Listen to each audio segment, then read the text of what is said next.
Good morning, students. How are you? Fine and safe?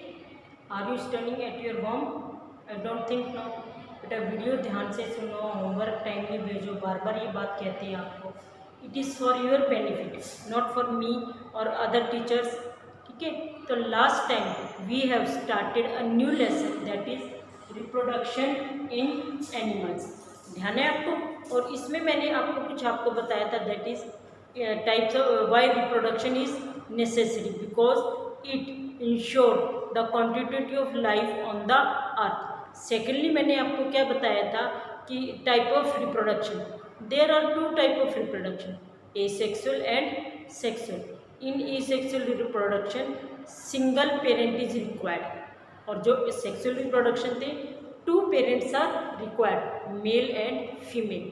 Male produce male gametes that is sperm and female produce female gamete that is egg or ova.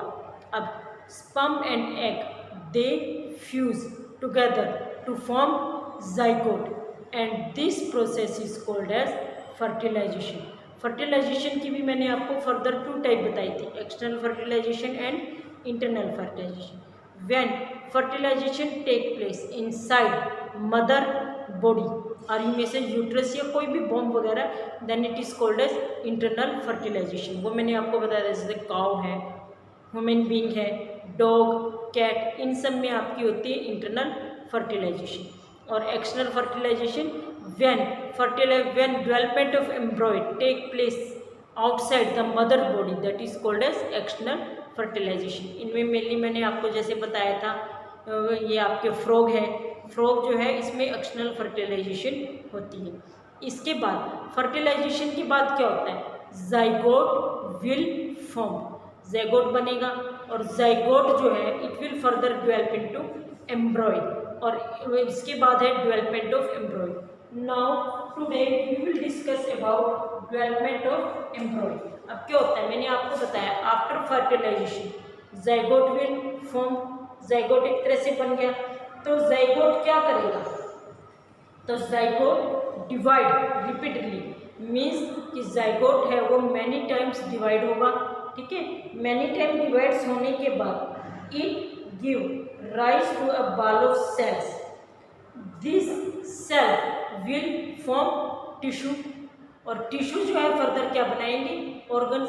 पहले मतलब देखो sales है, sales के बाद उसमें क्या बने tissue, tissue के बाद उसमें क्या बने ऑर्गन्स. तो इस तरह से उसमें डेवलपमेंट होती है.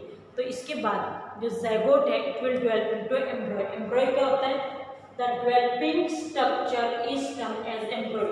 अब डेवलपिंग स्ट्रक्चर का यहाँ क्या मतलब है, जैसे मैंने आपको बताया first of all zygote divide करेगा तो it will form cells, cell से फिर टिश्यू बनेंगे, टिश्यू से ऑर्गन्स. तो एक तरह से डेवलपमेंट हो रही है ना, तो that developing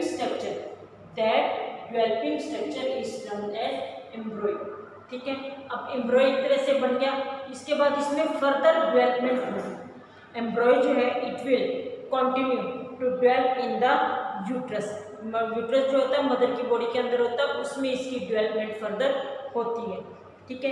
it gradually develop body part. ये बॉडी पार्ट भी जैसे आपके ये आर्म्स हैं, लेग है, एम्ब्रॉय एक बार बन गया तो इसके बाद जब इसमें फर्दर डेवलपमेंट होगी यूट्रस में होगी, तो यूट्रस में टाइम भी लेते हैं तो इसमें जो कुछ बॉडी पार्ट डेवलप होने लगते हैं.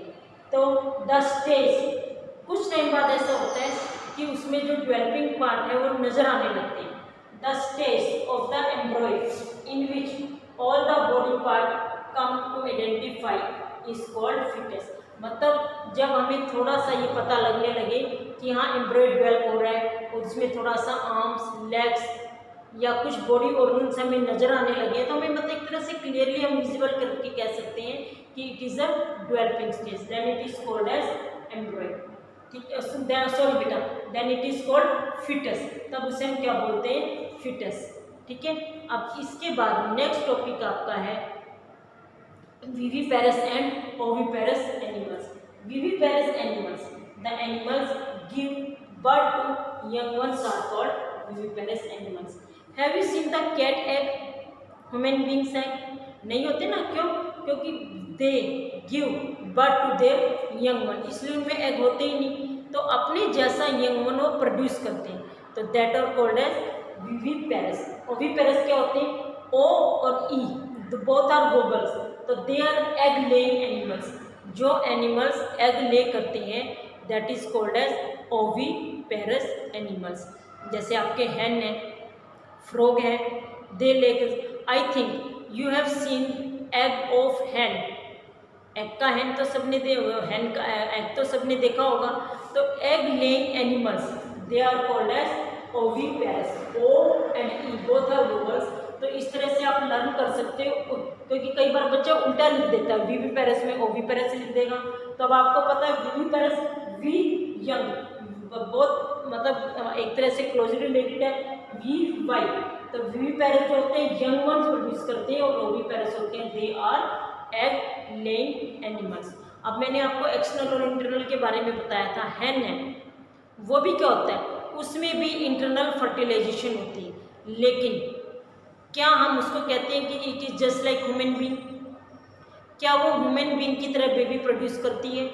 Your answer is no, because hen lay egg. जो हैन है वो एग ले करती है। क्या होता है हैन में? क्या होता है, जैसे फर्टिलाइजेशन होगी, फर्टिलाइजेशन के बाद क्या होगा, zygote divides repeatedly and travel down in the oviducts. Oviducts मैंने जैसे आपको बताया था फेलोपियन ट्यूब और ओविडक्ट्स, तो ये ओवरी को आपके से ज्वाइन करती है, ठीक है, तो यूट्रस से ज्वाइन करती है। तो ये एक तरह से क्या होगा, oviducts as travel down many protective layers form around it. बहुत सारी प्रोटेक्टिव लेयर बनती है। आपने अगर हैन का एग देखा तो उसमें देखा होगा कि एक प्रोटेक्टिव कवरिंग होती है, बहुत हार्ड होती है। उनमें से एक ही है, बहुत सारी प्रोटेक्टिव लेयर बनती है, उनमें से एक ही है जो प्रोटेक्टिव लेयर आप देखते हो। तो बहुत सारी प्रोटेक्टिव लेयर बन जाती है। इसके बाद क्या होता है, आफ्टर द हार्ड शेल, जो हार्ड शेल आपने देखा ना, आप उसको ब्रेक करते हो ना जब खाते हो, after that hard shell is form around the developing embryo, the hen finally lay eggs. और एग से एम्ब्रॉय बनने में करीब 3 वीक्स, आपने देखा होगा ना कि हैन जो है अपने एग के ऊपर बैठती है। क्यों बैठती है? टू गिव देम वार्मथ, ताकि उसको गर्मी फील हो और उसको वो हैच होने में प्रॉब्लम ना आए। तो पहले एम्ब्रॉय डेवलप होगा और इसके बाद वो मतलब जो पर्टिकुलर डेवलपमेंट है वो एग के अंदर ही बच्चे की होगी। और जब बच्चा पूरी तरह से डेवलप हो जाएगा, जब अपने ऑर्गन्स को डेवलप कर लेगा, तो एग जो है ब्रस्ट हो जाएगा। और एग ब्रस्ट होने के बाद young hen baby you may chick, young चिक विल कम आउट। तो ये था फर्टिलाइजेशन इन एग। अब इसके बाद कुछ डेवलपिंग स्टेज होती है जो एनिमल्स में अलग अलग होती है। जैसे ह्यूमन बेबी है, वो तो बिल्कुल ह्यूमन बीइंग की तरह ही लगेगा, लेकिन कुछ एनिमल्स हैं उसमें जो अलग होता है। जैसे you have read about butterfly. Butterfly में क्या होता है, एग, पहले एग बनता है, इट ले एग्स, एग जो है एक्सचेंज इनटू लार्वा, लार्वा से फिर प्यूपा बनता है और प्यूपा से adult human being, human being ने अडल्ट बटरफ्लाई। तो इसमें क्या होता है, एग जो है, ठीक है, एग के बारे में तो हम ज़्यादा कुछ नहीं कह सकते, लेकिन larva it does not resemble to butterfly, और ना ही प्यूपा। प्यूपा का जो स्ट्रक्चर है या लार्वा का जो स्ट्रक्चर है वो टोटली बटरफ्लाई से अलग होता है। और इसके बाद वो बनता है अडल्ट। अडल्ट जो बनता है उसका स्ट्रक्चर बिल्कुल अलग होता है, मतलब कि जो उसमें स्टेजेस होती हैं वो सेम नहीं होती। हम प्यूपा स्टेज पे कह तो सकते हैं कि, लेकिन जो अडल्ट बटरफ्लाई होती है उससे टोटली डिफरेंट स्ट्रक्चर होता है। In the same manner in frog also. Frog में भी आपका क्या होता है, आप रेनी सीजन में देखते हो कि many frogs come out from the water. Rainy season इनका मेनली रिप्रोडक्टिव सीजन होता है। तो एग में भी सबसे पहले क्या होता है, फ्रॉग में भी सबसे पहले क्या होता है, सबसे पहले एग, ठीक है, और एग से बनेगा टेडपोल, और टेडपोल से फिर ये अडल्ट। अब जो टेडपोल है, टेडपोल जो है अडल्ट से बिल्कुल डिफरेंट होता है। इसमें एक थोड़ी सी वो होती है, हल्की सी इसमें टेल भी होती है, और वो इस तरह से पानी के उस पर लेटा होता है। दूसरा जो टेडपोल है, इट ब्रीथ थ्रू गिल्स, पानी के अंदर होता है मेनली, तो गिल से ही सांस लेता है। लेकिन जो एडल्ट ये गिल से ज़्यादा नहीं लेता। एडल्ट जो है जब ये लैंड पे होता है तो it can breathe through its lungs. जो एडल्ट है लंग से सांस लेता है। तो इसका अगर हम स्ट्रक्चर देखेंगे, ये देखो बेटा बुक में स्ट्रक्चर, एग, इसके बाद ये टेडपोल, ये भी टेडपोल, मतलब ये जो early stage of tadpole and it is late stage of tadpole, और इसके बाद ये फ्रॉग में डेवलप हो रहा है। तो क्या टेडपोल जो है फ्रॉग से रिजेंबल कर रहा है? आंसर इज नो, क्योंकि बिल्कुल जो टेडपोल है और फ्रॉग है इनका जो स्ट्रक्चर है बिल्कुल अलग है। अब एक चीज़ हम लेते हैं, conversion of tadpole, conversion of tadpole into adult, it is called as metamorphosis.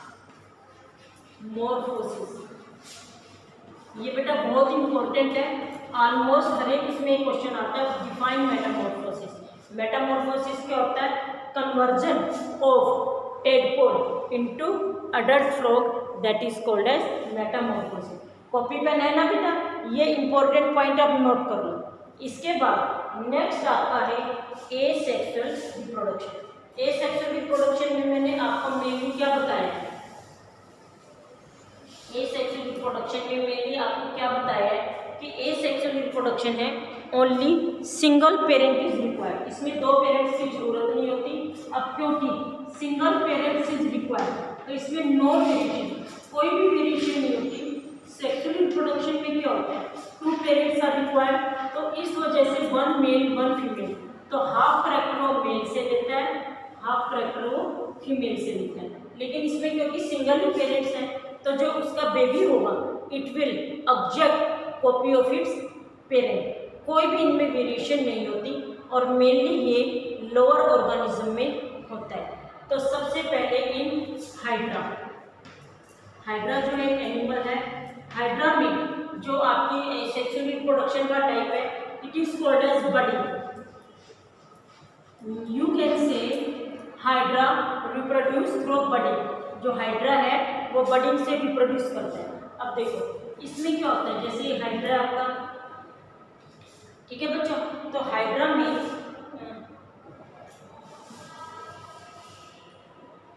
ये जैसे हाइड्रा है तो ये जो structure it is called as tentacle, इनको हम टेंटिकल बोलते हैं। इसमें एक बल्ज एलाइड होती है दैट इज कॉल्ड एज बड, इसको हम बड कहते हैं। तो थोड़े टाइम बाद ये जो बड है ये थोड़ा सा हमारी ग्रो करना शुरू कर देती है। ये पेरेंट्स प्लांट पे ही रहती है, लेकिन अब इसने देखो टेंटिकल्स डेवलप कर दिए, और जब फर्दर ये फुल्ली ग्रो हो जाती है, जब ये फर्दर फुल्ली ग्रो हो जाती है तो देन इट डिटैच, मतलब पहले पेरेंट प्लांट में थी हल्की सी बड़ ये बल्ज या बड़ ये राइज हुई, फिर इसके बाद ये फर्दर डेवलपमेंट, और जब पूरी तरह से इसमें डेवलपमेंट हो जाती है तो it detach from parent plant, तो that is called as budding. ठीक है, और बडिंग सिर्फ हाइड्रा में नहीं होती, it take place in yeast also, yeast में भी आपके बडिंग होती है। तो budding take place in hydra and yeast. इसके बाद सेकेंड आपका है बाइनरी फिजन। बाइनरी फिजन भी लोअर ऑर्गेनिज्म में होती है, और बाइनरी फिजन जो है mainly it take place in amoeba. ठीक है, दूसरा आपका है बाइनरी फिजन। बाइनरी फिजन में मेनली क्या होता है, जैसे अमीबा होता है, इसकी इरेगुलर शेप होती है, ये न्यूक्लियस है अमीबा में, और ये आपका साइटोप्लाज्म है। तो सबसे पहले क्या होता है, डिवीजन इन न्यूक्लियस। ये न्यूक्लियस है, इट डिवाइडेड इनटू टू, पहले ये न्यूक्लियस डिवाइड हुआ, और न्यूक्लियस डिवाइड होने के बाद ये जो है फर्दर साइटोप्लाज्म डिवाइड होता है, और इसके बाद organism will divided into to. Organism जो है टू में डिवाइड हो जाएगा, मतलब पहले न्यूक्लियस डिवाइड होगा, फिर इसके बाद साइटोप्लाज्म, और इसके बाद जो ऑर्गेनिज्म है further it will divided into two. तो ये हमारा होता है mainly binary fission, and it take place in amoeba. ठीक है। इसके अलावा जो आपके ये सेक्सुअल रिप्रोडक्शन है, आपके सिलेबस में सिर्फ 2 गिवन है, binding, fission and budding. Budding जो हाइड्रा में होती है और जो बाइंडिंग फिजन है अमीबा में होती है। ये जो सिर्फ नाम नोट कर लो, आगे मैं डिटेल नहीं करवाऊंगी क्योंकि आपके सिलेबस में नहीं है। एक है आपका स्पोर फॉर्मेशन। स्पोर फॉर्मेशन जो है फंजाई में होती है, जस्ट नाम लिख लो क्योंकि हर क्लासेस में आप पढ़ोगे स्पोर फॉर्मेशन। इसके बाद आपका है फ्रेगमेंटेशन, आफ्टर दैट फ्रेगमेंटेशन, ठीक है। ये भी आपके मतलब ए सेक्सुअल रिप्रोडक्शन के टाइप है।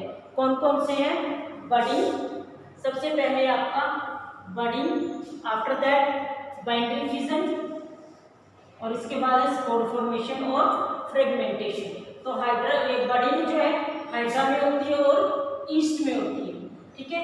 और बाइंडिंग फिजन है वो अमीबा में होती है। इसके अलावा spore formation, fragmentation, multiple fission ये भी होता है, लेकिन क्योंकि आपके सिलेबस में गिवन नहीं है तो ये इसलिए मैं आपको, चलो बच्चों तो स्टोरी ऑफ डॉली के बारे में डिस्कस करते हैं।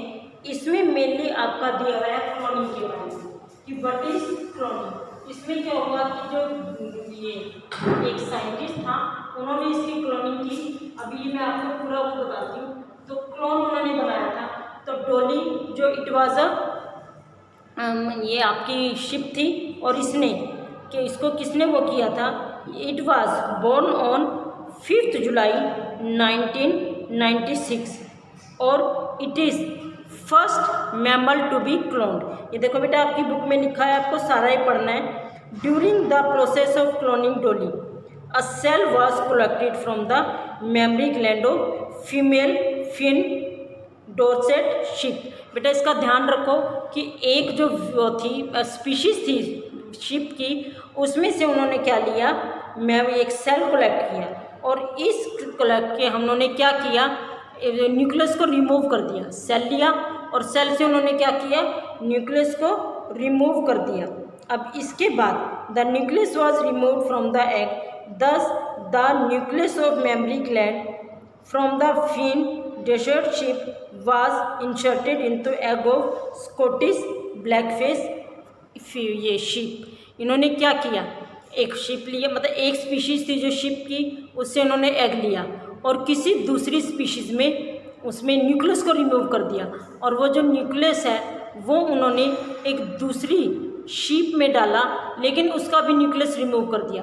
देखो जैसे मान लो ये एक सेल है, इसमें से न्यूक्लियस को रिमूव कर दिया, कोई भी फॉर एग्जांपल 1 ले लो, और इसके बाद ये सेकंड है उसका भी न्यूक्लियस इन्होंने रिमूव कर दिया और इसके बाद ये न्यूक्लियस जो है इसमें डाला, मतलब एक का न्यूक्लियस लिया दूसरी का रिमूव किया और ये न्यूक्लियस जो है इसमें डाला। तो आपको क्या लगता है किसके जैसे करैक्टर होंगे? नेचुरल है, फर्स्ट जैसे होंगे, क्योंकि जो फर्स्ट का इन्होंने न्यूक्लियस लिया था उसमें जब इसमें डाला तो इसके बाद क्या होगा, ये रिपीटेडली डिवाइड होगा और डिवाइड होने के बाद जो इसके करैक्टर हैं वो फर्स्ट के जैसे होंगे, सेकंड के जैसे नहीं होंगे। क्यों? क्योंकि न्यूक्लियस जो है बार बार इसी का डिवाइड हुआ, तो एक तरह से जीन इसमें थे, आपको पता है जीन जो है न्यूक्लियस में प्रेजेंट होते हैं, तो वही जीन इसमें ट्रांसफर हुए और वो जीन ट्रांसफर होने के बाद वही जीन आगे फर्दर जनरेशन में गए।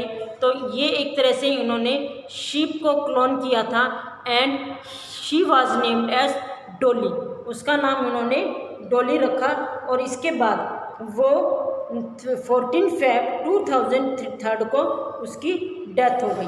अब इसके बाद सेवरल साइंटिस्ट ने किए, लेकिन कुछ तो पहले ही मर गए, कुछ बाद में, मतलब वो इसके बाद सक्सेसफुल ज़्यादा नहीं हुई, लेकिन जो शिप ये जो डॉली थी, डॉली की क्लोनिंग जो है सक्सेसफुली हुई। तो इसके साथ ही बेटा ये आपका चैप्टर बिल्कुल ओवर हो गया। अब नेक्स्ट टाइम मैं आपकी लूँगी एक्सरसाइज, ये चैप्टर ध्यान से पढ़ना तभी आपको एक्सरसाइज समझ आएगी। ठीक है बच्चों, ओके, टेक केयर।